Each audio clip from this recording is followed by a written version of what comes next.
नमस्कार मित्रांनो, मी Shekhar Mane goat farm या यूट्यूब चॅनलमध्ये मी तुमचं सहर्ष स्वागत करत आहे मित्रांनो.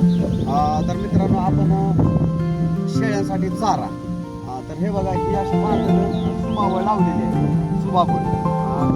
दुसरी गोष्ट म्हणजे काय, शेळ्यांसाठी सुका चारा पण लागतो. तर आपण काय केलेलं होतं, सोयाबीनला भाव नसल्यामुळं आणि आपल्याकडं शेळ्या असल्यामुळं आपण 1 एकरामध्ये भुईमुग, पावसाळी भुईमुगाचं नियोजन केलेलं होतं. कारण शेंगा आपल्याला ओल्या पण भेटलेल्यानं त्याचा जे पाला आहे शेरडांना वाळा चारा म्हणजे सुका चारा म्हणून आपण त्याचा वापर करणार. आणि हा पावसाळ्याच्या बाहेर जाते मित्रांनो. भुईमुग आता जर आपण केलेला आहे तर हे पावसाळ्याच्या बाहेर जाते. तर आम्ही काय केलेलं होतं, असे बेळ टाकलेले होते, म्हणजे व्हिडिओ टाकला होता तुम्हाला. तर आता ही टोकन यंत्र आणलंय मित्रांनो. हे बघा, हे टोकन यंत्र आणलंय आणि आता ह्या टोकन यंत्राच्या सहाय्यानं आपण ह्या बेडवर, एका बेडवर 2च लाईनी फक्त आपण पिळून घेणार आहे मित्रांनो.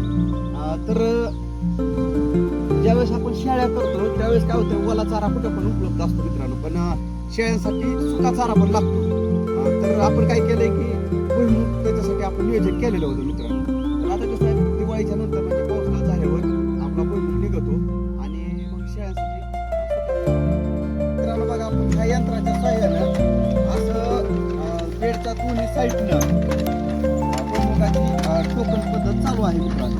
कारण टोकन केलं ना, आपला बी पण कमी लागत आणि उत्पादन पण चांगलं निघतं. तुम्हाला हे बघा, तुम्हाला आता दिसतंय कसं चालू आहे नियोजन ते.